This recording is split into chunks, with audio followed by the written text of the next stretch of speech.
Hello, I'm Pika, and welcome back. If you've been keeping up with competitive Splatoon at all over the last year or so, you should be aware that the meta has been dominated by a certain weapon class for a while. The X-Rank leaderboards have been flooded by Kensa 52s and NZAPs, and the vast majority of team compositions and tournaments have featured at least 3 shooter weapons, if not full teams of 4. We're in the depths of a shooter meta, with K52s, K-shots, NZAPs, and Jet Sculptures around every corner, and you'll see the occasional splash or squeezer poke its head out if someone's feeling a little spicy. All I know is that I'm not the only one out there who's getting a little tired of seeing the same team comps again and again, game after game. Now, this meta doesn't exist for no reason. Relative to most weapons in the game, shooters are extremely flexible yet simple. Their fast movement and high fire rate makes most of them both good painters and good fighters, and all commonly played shooters have incredibly powerful kits that help them do whatever needs to be done. They can quickly reposition, keep the map and objective painted, get kills when needed, do your taxes for you, you get the point. There's not much a shooter can't do, and therefore there isn't much a team full of them can't do either. With all that said, while shooters are incredibly versatile, they're also honest weapons. What I mean by honest is that the class doesn't have some kind of core gimmick that lets them cheese their way around certain problems or engagements. Shooters can't hit enemies over walls as easily as a slosher, they can't secure long-range kills as convincingly as a charger, they can't mix up movement as fluidly as a dually, and so on. For everything from checking for enemies behind walls to winning fights, shooters have to rely on core fundamentals and mechanics to get the job done, at least when discussing just their main weapon. Now that brings me on to my next point. As we know, weapons in Splatoon have a sub and special weapon, and these are how shooters get around this issue. While a splatter shot might have limited range and a hard time checking corners, having a bomb gives it a tool to paint and apply pressure from far away and safely clear areas. Likewise, specials like missiles serve a similar function, letting shooters safely and easily cover options for their opponents that their main weapon would normally struggle with. Alternatively, defensive kit elements like splash walls and armor let shooters confidently push forward, since even if they end up exposing themselves to an unseen threat, they'll have the survivability to react and make it out of the fight or take the fight anyway. With this in mind, it makes perfect sense why things like lethal bombs, armor, and missiles are quote-unquote mandatory in this meta. While all of these subs and specials are already strong as is, shooters aren't just popular because many of them can provide large amounts of these, rather, shooters have to rely on these things to cover their own weaknesses and allow their teams to function in the first place. Shooter spam and special spam create a positive feedback loop. More special spam means shooters can function better, and the more shooters there are, the more specials you then need to enable them. So we've identified what makes quad shooter tick. How can we use this information to help us win against shooter heavy comps though?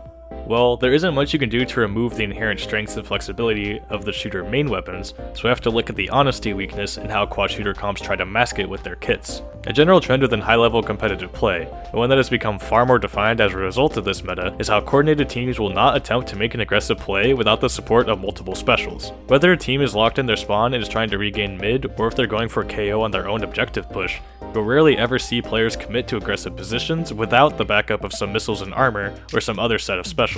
And given what we just discussed, this again makes perfect sense. These comps can't fully feel comfortable attempting aggressive plays without these specials giving them information on enemy positions and the ability to displace enemies from said positions first. Special usage will always immediately precede an attempted aggressive play, and this cycle is crucial to keep in mind. Now, I see 2 possible ways to dismantle quad shooter comps through this weakness. One is to be able to survive their all-out push off their specials, enabling you then to fire back at your own resource advantage. The second way is to deny them access to having all 4 specials readily available at once, which would make it much harder for the quad shooter team to ever have enough specials ready to even attempt a confident push. First, I'll cover some options to survive the special and bomb spam long enough to fire back. Before I go over any particular weapons or kits that can play into this, I should mention that one thing any team can do is just not fight the quad shooter team when they do this. It might sound stupid, but let's think about it. Let's say you currently have mid control and splat zones and you're fighting against a quad shooter team. If you have the other team locked out of mid and they have 4 specials ready, you can wait for them to start using those specials and then immediately swim out of mid and let them push in. While you give up mid control like this, you also have a good chance of staying alive and you don't have to burn your own specials right away for a chance to win this fight. Instead, you can counter push with your own specials after all of the opponent's specials are already over, which gives you an advantage in that fight. Although you gave up control of the zone for a moment, you will probably end up winning it right back and maintaining your control overall. In terms of direct weapon picks for this job, weapons with defensive qualities to them are best. Traditional defensive mid weapons aren't the best on their own, since while things like chargers and splatlings can normally safely contest space, these weapons are almost always the primary target for displacement specials, such as missiles, that the shooter team will use to start their push. So while they still have their moments, they usually can't provide as much pressure as they wish they could. So what about kits? In terms of sub-weapons, of course bombs of your own are great at splitting up enemies as they try to run in. defensive sub-weapons like ink mines, toxic mists, and beacons also work wonders. The main weaknesses of defensive sub-weapons is that you need time to set them up, and the opponents need to push into them. On paper, that can be hard to line up, but it really isn't that difficult to pull off when every single push your opponent is going to take is telegraphed by the number of specials they have ready. Remember to keep an eye on the top of your screen and monitor your opponent's special economy. If they don't have any specials ready, you have time to put mines underneath common drops or in choke points, or you can give yourself a beacon to retreat to later. They have 3 specials ready and are starting to use them. Now it's time to reposition yourself, to have your mines between you and them, and they have to walk through them to fight you. Now you can throw down toxic mists that the other team cannot wait out because they're the ones on a timer to make a play while their specials are active. Were you the unfortunate soul that got multiple pairs of missiles used on them? Jump to a beacon or even to a teammate to stay alive and reposition for free, and prepare for your own counter push. Remember, you don't even need to get kills to stop the opponent's push. All you need to do is deny them as much overall map control and as many kills as possible. But sometimes, just some sub-weapons aren't enough though, and thankfully Splatoon has a handful of defensive specials to work with too. If you have your own ink armor, you can use it in response to an opponent's push to help keep you alive, something usually referred to as a counter armor. Another good one for keeping you alive is Baller. While it might not be the monster of a special that it once was, it'll let you escape a bad position and eat a couple of bombs or missiles for you, especially if you run a bit of special power to boost your HP. Other specials can be used to stall an opponent's push or restrict space available to them, like a well-timed Bomb Rush, Booyah Bomb, Ink Storm, or Bubble Blower, given you let the bubbles float around and not instantly pop them like so many players are keen on doing. While committing specials like these to a defensive hold is much more costly than just some sub-weapons, it's worth it if you can successfully keep the quad shooter team at bay even after they burn so many of their own specials. Okay, so to show what I mean by using your own specials and utility to stall out a quad special committed push by a quad shooter team, I want to look at an example from the recent Splatoon World Championships. Now here the Japanese team has their own 4 specials ready, and Starburst, the team with quad shooter about to try to push in, basically has 4 of their own. Missiles are being held, the Booyah Bomb is ready, and these 2 specials are just about to come online. I want to show you just how amazingly this Japanese team uses their own 4 specials to absolutely give Starburst 0 value off of these. Alright, so the very first thing we see is that the moment Starburst sends off their missiles and their own armor, this team pops their own armor and missiles in response. Usually, I would say if you're trying to use a counter armor, you should hold your armor for just a moment so that the end of your armor is a bit over when their armor would originally end. But this team is running double armor, so using one immediately is perfectly okay. They'll still have armor advantage overall. Using their missiles early in response to these makes Starburst honest, saying they have to push forward because now they're being pressured by their own missiles, and immediately the advantage of their armor is negated by the armor from the JP side of their own.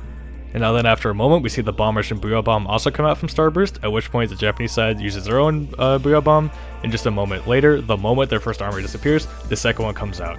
What all this means is that this Booyah Bomb, it comes in front of the team that's pushing, they're stalled, they're uncomfortable, they can't really take any fights confidently because the other team also has their own armor, and just overall Starburst, all the space to try to take. The information they got off missiles, the fighting power they got off their armor, and the paint they wanted to put down with their own Booyah Bomb and their own Bomb Rush, completely cancelled, but specials used at the perfect timing and in perfect positions from the JP side. And what this means is that Starburst loses 1 member, and the rest of the 3 jump out. First one already jumped out, and then comes second one, Bago leaves, and lastly, the last one jumps out as well. They use all 4 specials to attempt to break into the match. This is a top level World Championship World Stage event. This is perfect representation of top level play and the meta being refined down to a T. And even then, this perfect defensive utility usage made sure the JP side lost no members and no map control. Quad shooters, using quad specials, got absolutely nothing. Beautifully denied. One of the best defensive denials of quad shooter specials I've ever seen. The other approach is to do whatever in your power to keep the opponents from getting all of their specials ready at once. One way of doing this is to fish for early kills before the shooter team can even charge their specials, but this can be unreliable since it requires your opponents messing up their defense to give you an opportunity. If you want to try it though, weapons that excel at threatening damage and kills in unconventional ways or over long distances will have the most chances to get away with this. Chargers are best at finding random picks while maintaining their own safe position, and weapons like blasters and sloshers can abuse their hitboxes to find picks on enemies who might think they're safe. I'm biased, but big shoutouts to Bloblobber for this, since its range of angles and positions it can cover while still being safe itself are insane. Bombs also work just fine, and long-range killing specials like Inkjet and Stingray are great at chasing down kills on opponents in defensive positions. The other way of doing this, and one that you have far more control over, is being careful about how much you paint against these teams. That might sound a little weird since map control is so important, but hear me out. These teams ideally will always be putting out high amounts of paint, both because shooters are already good at doing that, and because they're always looking for their next special. Sometimes teams get into cycles where both sides will just continually paint over each other and spam specials at each other that they wouldn't otherwise have if even one of them decided to consider what was happening. There's a fine art to this because you can't just not paint at all, of course. You need your own ways of moving around and building specials too, but try to be mindful about where you're putting paint down to avoid giving the other team free special charge. Now another example I want to pull from the recent World Championships is from this match between Alliance Rogue and MGR. What we see is two V-Jets, one from each side, get insane amounts of missiles and not that many kills. Now on paper, looking at the scoreboard, it might just seem like, oh my god, these players spam so many specials, it's ridiculous, how'd they get away with this, this weapon is broken, this special is broken. But if you actually pay attention, these V-Jets farm their missiles off of each other for the entire game. What we see up here is that Gray is up here on top, farming missiles here. The Japanese V-Jet is right here. He just went back to get these. What he's going to do now, he's going to walk up, he's going to paint over Gray's paint to get his next set of missiles. But in the meantime, Gray is also shooting that paint to reclaim it. And this starts a cycle that goes on, and I kid you not, for the entire game. They do this non-stop. Neither of these V-Jets ever decide to drop down and shoot at the other one to stop them getting their missiles. Neither one ever decides, maybe I shouldn't keep shooting because by getting my own missiles, I'm also giving them missiles. No, they handshake to letting their team fight 3v3 in mid the entire time, and the two V-Jets do nothing but spam missiles. That is all that happens. Like, yes, the fact they get an insane amount of missiles is stupid. But we also have to ask ourselves, how much of that is the weapon and strategy being broken, and how much is that just these players, literal top players on the world stage, mind you, handshaking to letting each other do this. They're literally enabling each other by continually painting for each other to do this. And when I say the entire game, I mean it. I skipped like 4 minutes ahead, still, Japanese V-Jet up here, Gray up here. We see now Gray is up to 11 missiles, the Japanese one's at 14. This goes the entire game. And the end result is a scoreboard that looks like this. 17 missiles one side, 14 the other. Yes, it's an insane amount of missiles, but keep in mind, these two V-Jets literally let their teams 3v3 each other, and otherwise just handshook to say, hey, let's give each other high amounts of missiles. Let's make it into a competition. Like, this is so easily preventable if either of them decided to stop the cycle, but neither of them did. This is the whole point here.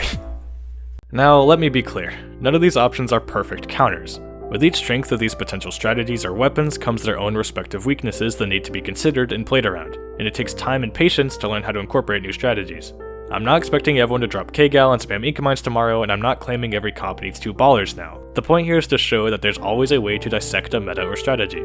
You can always break things down and ask yourself what you can change, either in your direct weapon selection or in how you play out your matches, to boost your performance. Even if you're using the meta as well, having a better understanding of what your winning and losing conditions are can help you cover your weaknesses and exploit them harder against your opponent. I'm gonna ramble a bit now, but this competitive scene loves to go doom and gloom in the face of oppressive or annoying metas. But it doesn't have to be like this. What people tend to forget is the same cycle happens with essentially every meta. We've just had more time to marinate on this one compared to most.